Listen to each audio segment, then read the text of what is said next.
Hello, everybody. My name is Jim Farmer. I'm the festival director of Out on Film, Atlanta's LGBTQ Film Festival. This is our 37th year, and we have an amazing lineup. I am so excited to share so many great films from all over the world and from our own backyard as well.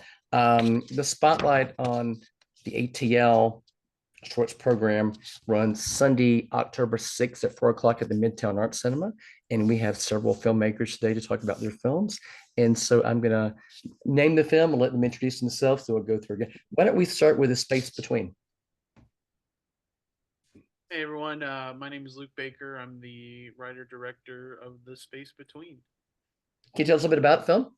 Yeah, absolutely. Space Between is a coming of age story of two young college girls that sort of meet at a party in an interesting way and um, kind of form a relationship and kind of continue to bond over their struggles and their successes in order to become better people. So yeah. Oh, great.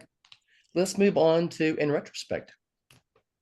Oh, hi guys, I'm Carrie. My film is In Retrospect, and it's about a queer couple that finds themselves transported transported into the 80s lesbian club scene through unusual circumstances after being dissatisfied with their own queer club scene in the 2020s.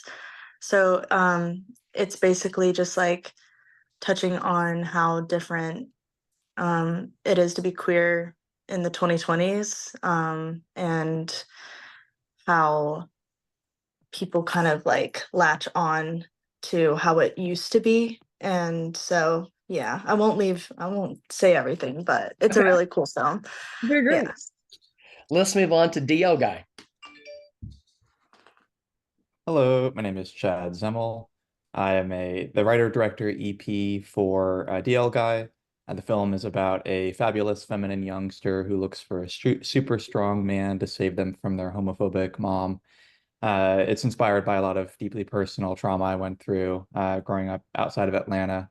And it's a queer superhero film. I think we need more of those. Nice. And Day by Day. First of all, I'm so sorry that both of us are a bit late. We No forgot about problem the at all. time difference. We were No like so problem. hyped for 4 p.m. our time. Um, so hi, I'm Tara. This is Ryder. And we really wanted to create this web series that gave a space for the kind of people that we had in our lives that we didn't see necessarily portrayed in the media so far. Ryder, do you want to give a little log line? Yeah, Day by Day is the story of Seb and Josie, who are two queer bisexual best friends, struggling, who share everything from secret successes in a queen size mattress while trying to make it in behind the scenes Hollywood. And it's inspired a lot. Tara and I met in 2018 on a short film while Tara was doing her master's at USC, and realized that there was not a lot of like our stories being told in a way that wasn't deeply traumatic. And we set out to make a comedy that really spoke to our community and our friends and the struggles and stories that we were going through in our early 20s. Great. Okay. So I'll ask the next question and then we'll just continue the same rotation that we've. So just talk to me a little bit about where your films are right now in terms of your festival run. We'll start with A Space Between. Yeah, so we're currently in the middle of our festival run too. I've gone a couple of films regionally in North Carolina, Virginia, and kind of the Southeast region. So we're currently waiting to hear back from a couple other festivals, and hopefully we'll have a good continued run into early to mid next year. Nice. Okay. Carrie, in retrospect. I've had an Athens, Georgia premiere, and then this is the first Atlanta premiere. So I'm really excited. Oh, great. Great. DL Guy, Chad. This is the East Coast premiere of the film. Again, this is also kind of the middle of our festival circuit. We had our international premiere at Kashish, which is the largest LGBT festival in Asia, and then the US premiere at Comic-Con in San Diego. where we won Best Comic-Oriented Film. Nice. Congratulations. And Day by Day. We have screened so far at one other festival. We're in the running for a few others. We actually just won Best in Show, our Best Web Series at San Francisco Queer Film Festival, and we are continuing our festival run. Honored to be playing here in Georgia. Our director is actually from Atlanta, so it's a fun little homecoming for her. And we're hoping to keep on chugging along and getting it in front of more people. Nice. Hi, Alex. How are you? Hi everyone. Sorry I'm late. I got off a hike off the mountain a little later than I thought, and so rushed over. But hey, how's it going? That's a great excuse. I love that. Real. No, yeah, that's yeah. Yeah. Alex, just tell us a little bit about Thursday, and then tell us a Yeah. little bit about where you are in your festival run. Cool. So Thursday is it's jeudi, so it's Thursday in French. And it's a bilingual short film about a lesbian couple who is in the middle of an argument. And the question we kind of started off with was, when your relationship's bilingual, what language do you fight in? And so over the course of the film, we kind of see different combinations of languages. There's one American and one French, and so as they battle between using their own native language versus meeting their partner where they are in their partner's language. So that's what the film's about. We've been officially selected for 8 festivals so far, and we won Best LGBTQ Short at Berlin Short Film Festival, which was exciting. And so yeah, so I'm really excited to bring this to Atlanta. I lived in Atlanta for 5.5 to 6 years, and just recently relocated back to Los Angeles, which is where I'm from. And so, yeah, it feels like I get to share it with my community there. We're going to be in 3 festivals that month in Atlanta. We'll be at Atlanta Women's Festival as well, and also Black Film Festival in Atlanta. So it'll be a fun time to come back and like see a few, be in person and get to meet a bunch of cool filmmakers there. Nice. So this program has a combination of filmmakers who are living in Atlanta right now, who live around Atlanta, Athens. We have some other filmmakers who used to live in Atlanta but moved away, but are coming back for the screening, obviously. But and it's nice to have everybody here. Just talk to me again in the same order about queer representation in your films, and why that's important. We'll go in the same order. Why don't we start with Luke? Yeah, I think especially for the space between, my goal for this one was to really show, an authentic relationship. I just feel like in a lot of media, you know, queer content can be somewhat tokenized in some ways, and I really wanted to show an authentic relationship in a sense of, you know, someone isn't immediately jumping in. They really get to know each other, and they really, understand, what it means to find themselves, as well as, hopefully falling for each other in the end. But I think in mine, um, especially in a lesbian couple here, um, it it's something that, especially in a lot of media, it can be, there's obviously so much different representation. I feel like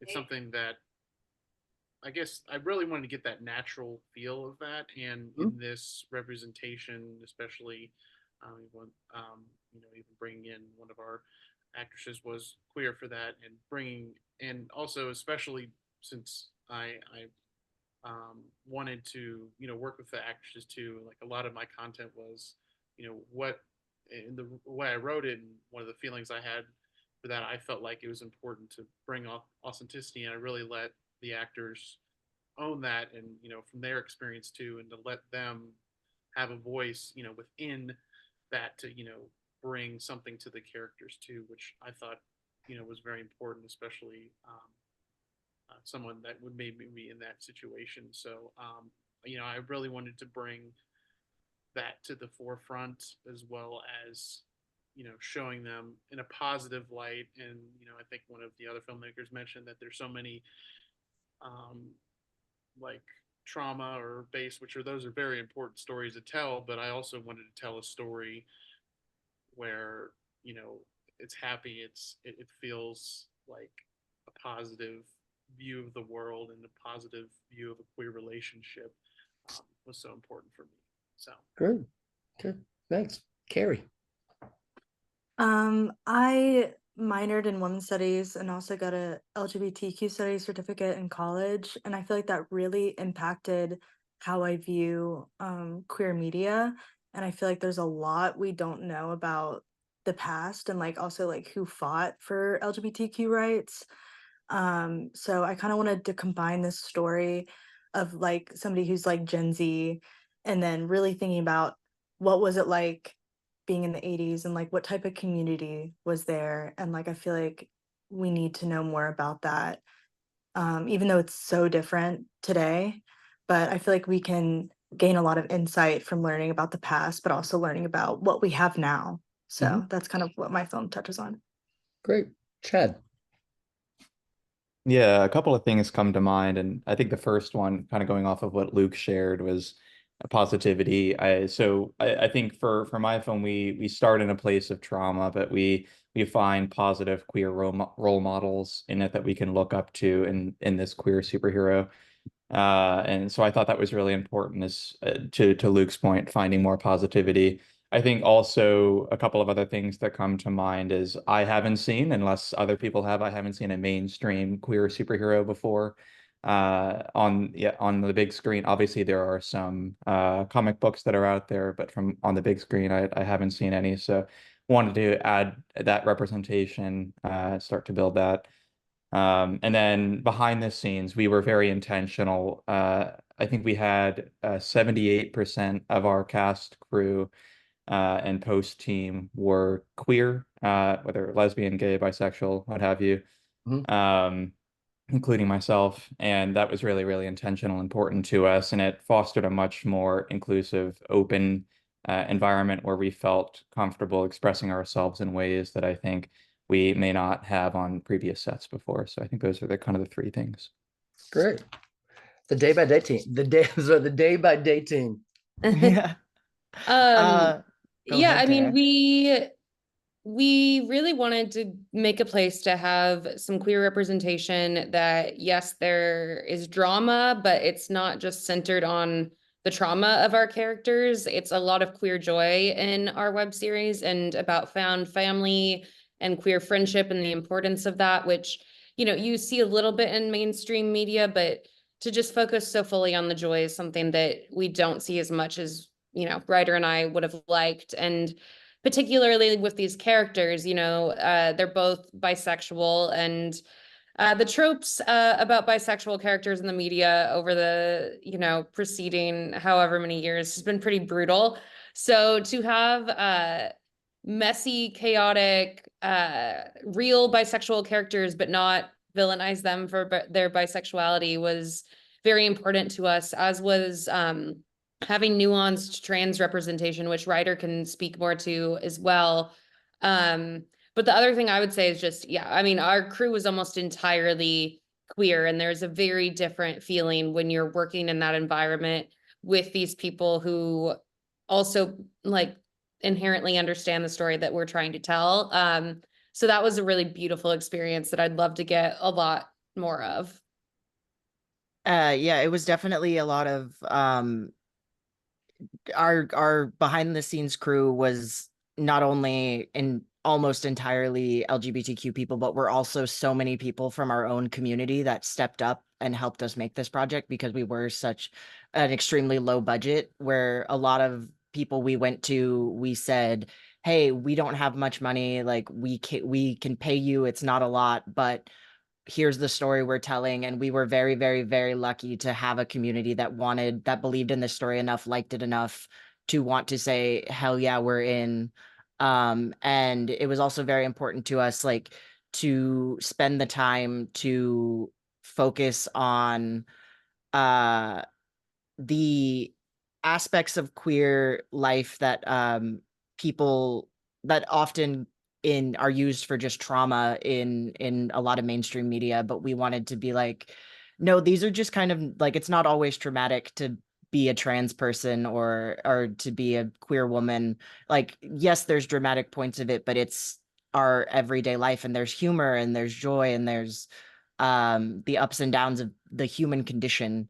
And that was really important to us in telling our story. And it was, as Tara said, one of the like greatest things we've ever experienced working on our set. Okay, great. And Alex. Yeah, I think what a lot of people have been talking about is representation in front of camera and in the storytelling and then also behind the camera. And I think both are so important. If we have queer stories that are told by like non-queer people, it's like what caricatures are we portraying and stereotypes are we just perpetuating in the world?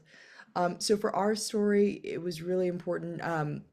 My writing partner and I are both queer, and so what we wanted to do was really tell a story that was queer people living as queer people, not about them figuring out if they were queer, not about if them struggling with their queerness, and not even a story that's necessarily about queerness, but just a story that inherently is queer because they're living as queer people in the world. And so that's I think what I'm excited by is just like queering film and just like having like queer people live and thrive and exist and have complicated relationships that straight people can relate to and be like, oh, I've had that fight with my girlfriend or partner or whatever. Yeah, so whether or not they themselves identify in that same way. But then behind the camera, we filmed in Atlanta. We had an all Atlanta local crew. We were 90% Black, our crew, and then 50% LGBTQ. And so that was also really special to feel like we were able to represent a Black queer narrative with people who also identified in the same way. So yeah, it was a special thing, and it was really cool to be a part of. Great. All right, final question. What are you all working on next? And again, we'll start with Luke. So I just finished production at the end of July for another short.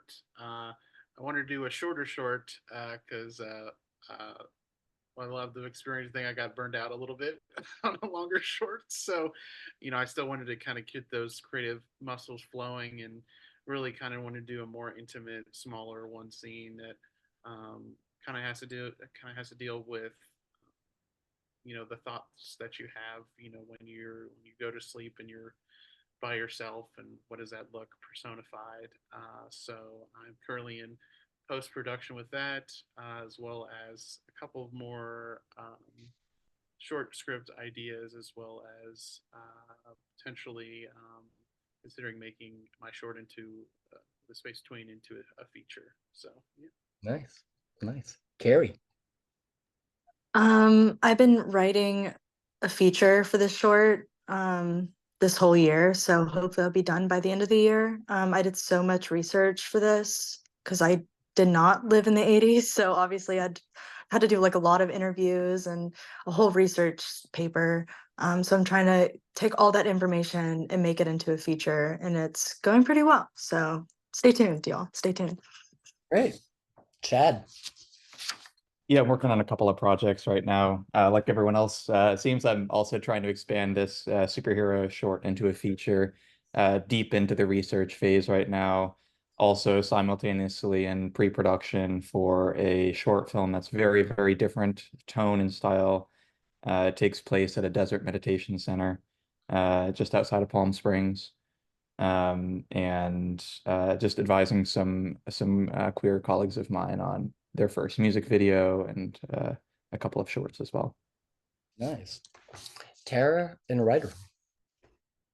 Well, we have a full season of Day by Day for the first season, and so we are slowly but surely, as we go through this festival process and getting our first season out into the world, are starting to work on the inklings of season 2 and where these characters are going. And Tara and I we're writing partners as well as co-stars and co-creators, and have a few other projects in the pipeline that we're slowly but surely getting back into after the whirlwind of Day by Day. Yeah, we love this story living in the episodic space, and we'd love to continue it on. And I don't know, we like to brainstorm all the places these characters could go, and hopefully we will get a chance to, show the world more of Seb and Josie. Great. And Alex. Luke and I are opposites. I'm in post-production, like right before picture lock, of another short that's longer than my first one. This first one was 6 minutes. This one's about going to be like 25. So it's like maybe also a pilot. Who knows? We'll see. But yeah, that one's very different. It's dark. It's about addiction, and it's similar in that we have like a queer non-binary character from the city who meets a white straight woman from Appalachia in rehab, and it's about how they change each other's trajectories. So we're almost locked. We're about to send it over to our composer and sound mixer and our colorist, and so that might be at the festival next year. Hopefully, we'll see. Well, congratulations, everyone. And thank you all so much for taking the time to talk to us. And thank you so much for sharing your films with us. Spotlight on the ATL screen Sunday, October 6th at 4 o'clock at the Midtown Arts Cinema as part of Bound on Film. Look forward to sharing these films and look forward to having all these filmmakers here as well. Thank you all so much. Thank you. Thank you, Jim. Thank you. Thank you. Thanks. Bye, y'all. Bye.